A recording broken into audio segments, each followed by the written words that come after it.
Jacque was an industrial designer, but mostly a social engineer. He lived through the Great Depression in 1929 and came out of it thinking that there were still goods in store windows, things in cars and car lots, but people just didn't have the money to buy things. So he realized it was the rules of the game that we play by that were so screwed up.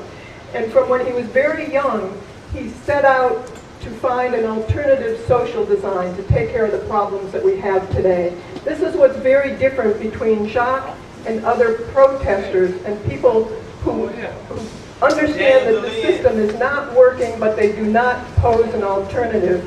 I don't know of anyone else who tries to find the root causes of the problems and understands that things cannot be fixed within the monetary system and the system that we live by today. So Jacque has worked, he's 95 years old, he's worked since he was very young, working with people, drug addicts, alcoholics, changing them, joining the Ku Klux Klan, and changing them, putting his educational processes to test, and understanding if he needs to change the world, he needs to be able to change people's values as well.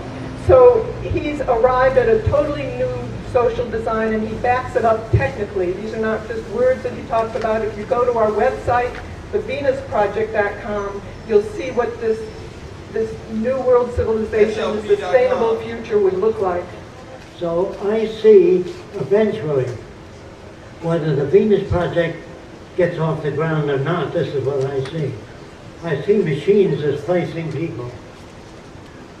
And if you displace people in the automotive industry, where the machine picks up the car, puts the wheels on, you're displacing millions of people.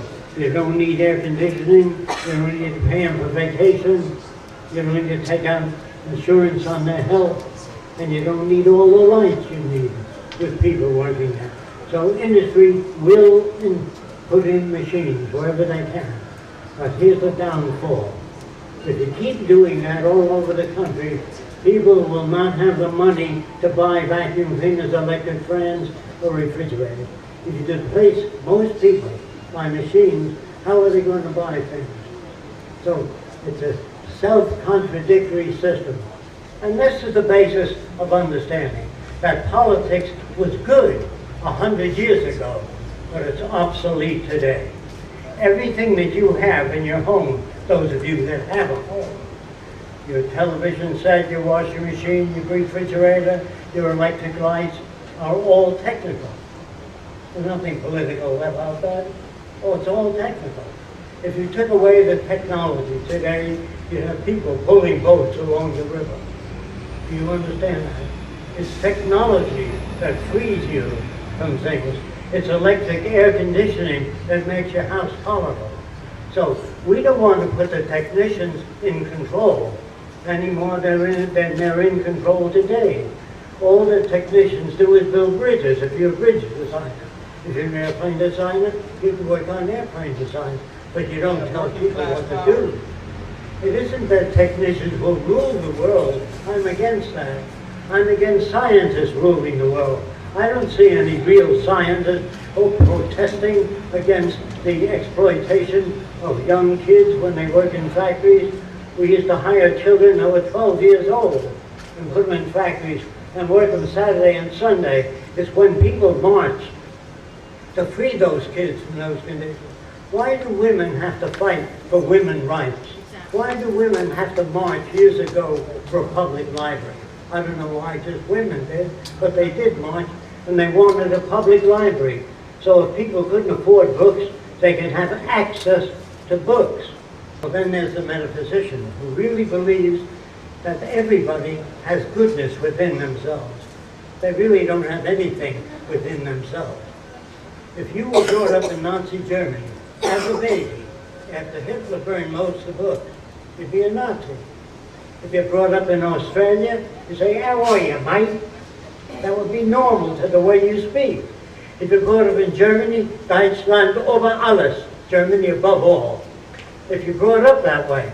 So you mustn't hate anybody, because they're all brought up. What are American soldiers? They are killing machines. They're not taught anything else. If I had anything to do with it, I would take all the soldiers, Send them back to the university to become problem solvers. We have a lot of problems that aren't solved, and that's what we need, problem solvers.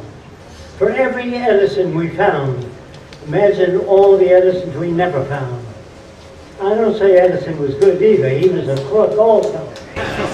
Don't scientists usually rely on statistics to make a decision?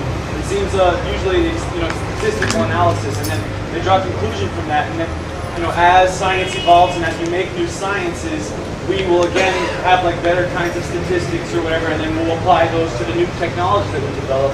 So how do we develop a language that's not subject to interpretation, like statistical interpretation? Scientists today are commercially rewarded for being chemists or working for the drug companies or working for the aircraft companies. They're just as corrupt as anyone else. And scientists, if they were scientists, they say, what makes war? Why are we going to war with Germany? What's the problem?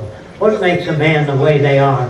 They wouldn't stay in their field. Today they're chemists with scientific and chemistry. Then there's structural engineers that are scientific and structures, but they're not scientific in human relations. They know nothing about, or little about human behavior. So I'm saying there's no such thing as a scientist yet. Otherwise they'd be out here in the protest. Do you understand? I'm not talking about a world managed by scientists. I'm a world managed by scientific method. That means first you do a survey of Texas. How much arable land do you have? How much water do you have underground? After you do that survey, you can estimate how big a city can be built in that region.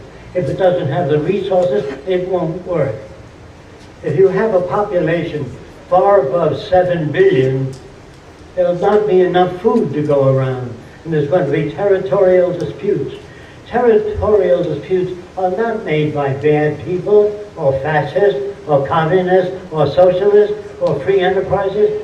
They're made by social conditions called the march of events. In other words, if the media were coming toward the earth, I can assure you that all nations would stop their armies and navies and share ideas with one another to try to divert that media away from the earth. Not because they're good, but because they're all threatened. All nations will join together on any common threat if they realize it. Yes. I'm a mother of 7 children. Which of my 5 children should not be here so that way it would reduce the population of the earth? Well, all I can say, if you want a world without war, without hunger, without poverty, it has to be in accordance with the carrying capacity of the Earth's resources. If you go beyond that, you're going to have trouble. Do you understand what I'm saying? It seems to me what you're saying is that you want fewer people, but who are you to designate who the people that should and should not be here? No, he's not saying that at all. I'm asking for clarification. You have to listen and know more about this system. What he's proposing is a system based on the methods of science to produce abundance for everyone in the quickest time without polluting the earth. He's talking about a system based on the well-being of people and the environment. He's talking about a system that does not use money. As long as you use money, you'll have corruption, greed, crime, embezzlement. So he's trying to get rid of the root causes of the problem. We have enough goods and resources to take care of the entire population and even more if we use it wisely. But what we're doing today, we're doing mass killings by starvation, and we're against that. We're saying we have enough resources. If we use science and technology to the best of our ability without the monetary system to feed, house, and clothe everyone on Earth, we can do that today. That's what he's talking about.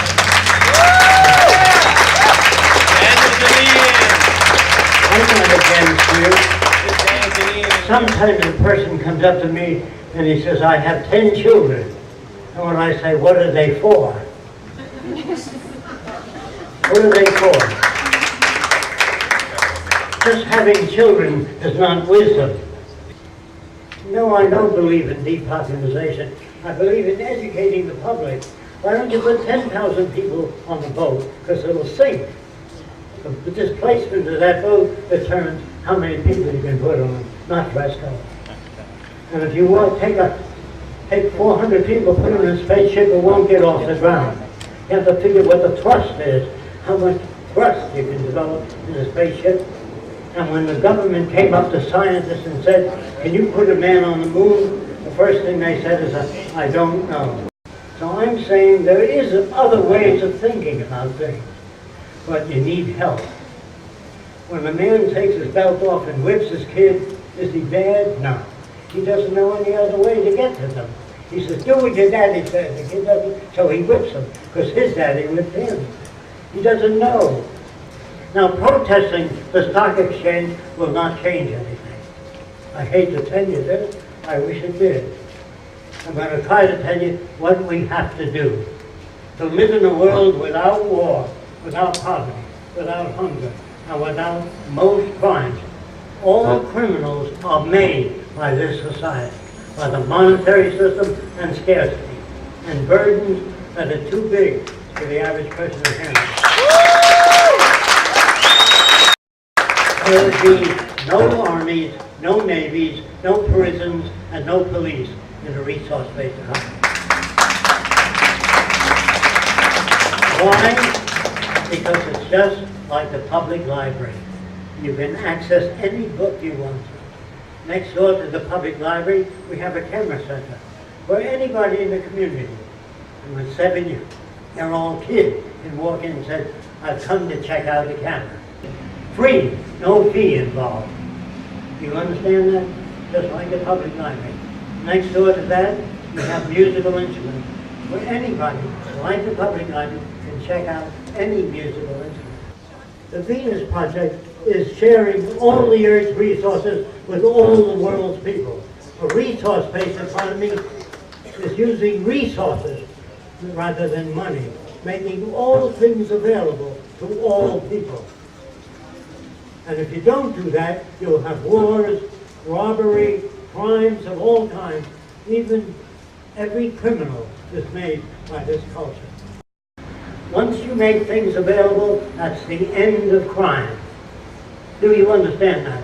Not say don't steal. As long as you understand that people are made that way. When you're brought up in Australia, you say, I'm an Australian, and I'm proud of it. I'm a Greek, and I'm proud of it. That divides people. If you divide people, you can conquer them. So what the politicians say is things the public likes to hear. But scientists, not all of them, some of them, when they discover that the earth is round, they don't say to the public, it's a little round and a little flat, so you get along with everybody. No, they say you're wrong, it's not flat. Here's the evidence we have to show that it's flat. And what you have to do is change people. We built everything ourselves. Put in all the windows, we built the doors, we built over 400 models of the future. We didn't have any outside capital to do that. I had a full-time job. In order to support that, I put all the money towards that. We put all the money that we've made in the Venus Project towards that as well. If anybody knows us, we work 7 days a week on promoting this direction. So we do have a nonprofit organization now. We are collecting donations for a major motion picture that we want to do to show what life in a resource-based economy would be like. And we live in the monetary system because we are working towards a resource-based economy. The county does not say, you're doing a great job, you don't have to pay taxes. Thank you! Thank you for answering that!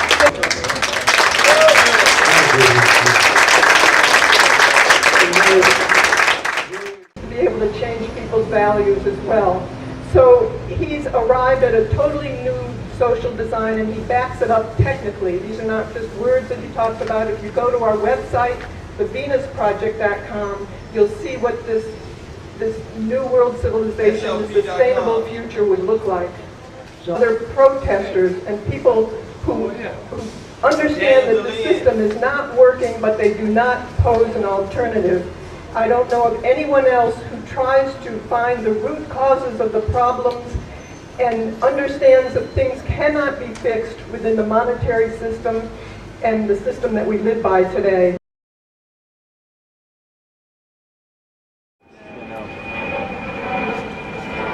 Okay, briefly, Jacque was an industrial designer, but mostly a social engineer.